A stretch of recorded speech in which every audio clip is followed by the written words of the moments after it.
Payot libraire et l'Hebdo vous présentent Marque-Page.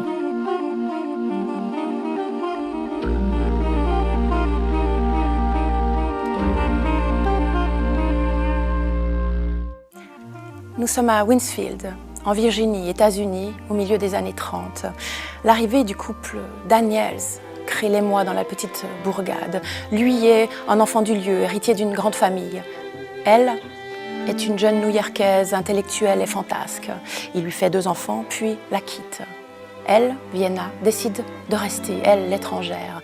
Sanctuaires ardents raconte son destin étrange et lumineux et la tragédie qui se noue autour de cette famille. Plus étonnant encore, Addison avait entendu dire qu'elle avait essayé de tuer son mari, qu'elle s'adressait au diable dans une langue inconnue, et que les soirs de pleine lune, elle se baignait dehors dans une baignoire en fer blanc et attirait sur sa peau la luminosité céleste. Elle était socialiste ou peut-être communiste. Addison ne se rappelait pas lesquels des deux. En plus, elle aimait les nègres et elle fumait des cigarettes. Voilà ce qui arrive, disait-on, quand on lit trop de livres. Ça ramollit le cerveau, et Addison imaginait alors la texture spongieuse des champignons des bois ou des crackers détrempés.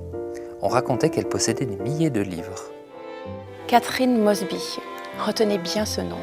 En 2009, vous étiez tombée sous le charme de son premier livre à être traduit en français. Ça s'appelait « Sous le charme de Lilian Dawes ». Sanctuaires ardents, qui paraît cet automne, est en fait son premier livre. Il est paru il y a plus de 10 ans aux États-Unis.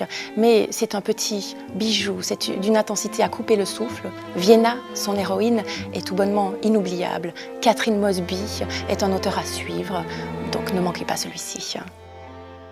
Payot libraire et l'Hebdo vous ont présenté Marque-Page.